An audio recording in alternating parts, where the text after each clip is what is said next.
Cabinet సమావేశంలో చర్చించినట్లు రాష్ట్ర ముఖ్యమంత్రి నారా చంద్రబాబు నాయుడు తెలిపారు. సంక్షేమ పథకాలు, ఎన్నికల హామీలే ప్రధాన ఎజెండాగా మంగళవారం కేబినెట్ సమావేశం జరిగింది. రాష్ట్ర ముఖ్యమంత్రి నారా చంద్రబాబు నాయుడు అధ్యక్షతన మంత్రివర్గంతో కేబినెట్ సమావేశం నిర్వహించారు.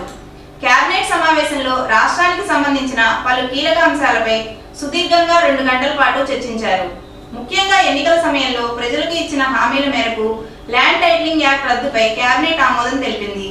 రెండవ ప్రధానాంశంగా వృద్ధులకు, ప్రత్యేక అవసరాలు కలిగిన వ్యక్తులకు అందజేసిన పింఛన్లు 3 నెలలు ఏరియర్స్ తో కలుపుకొని 7,000 రూపాయలు ఇవ్వడంపై ప్రజల్లో వస్తున్న స్పందన, అందులో ఉన్న ఇబ్బందులపై చర్చించారు.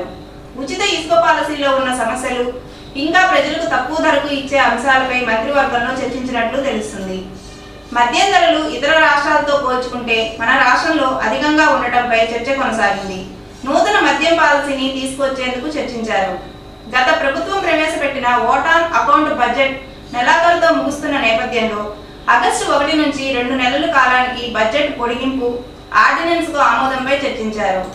గత ప్రభుత్వం అక్రమాలపై విచారణలకు సంబంధించి కేబినెట్ భేటీలో చర్చ కొనసాగింది. ఏ శాఖలో ఎంత అప్పు ఉంది అనే అంశాలపై చర్చించారు.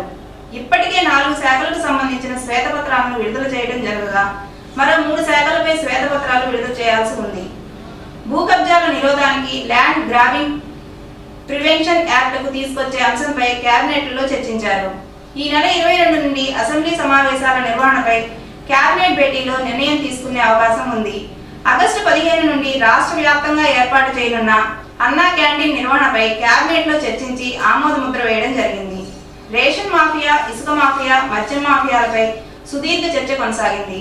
సూపర్ 6 పథకాలు అమలుపై ప్రత్యేక శ్రద్ధతో కేబినెట్ సమావేశంలో మంత్రులు చర్చించారు.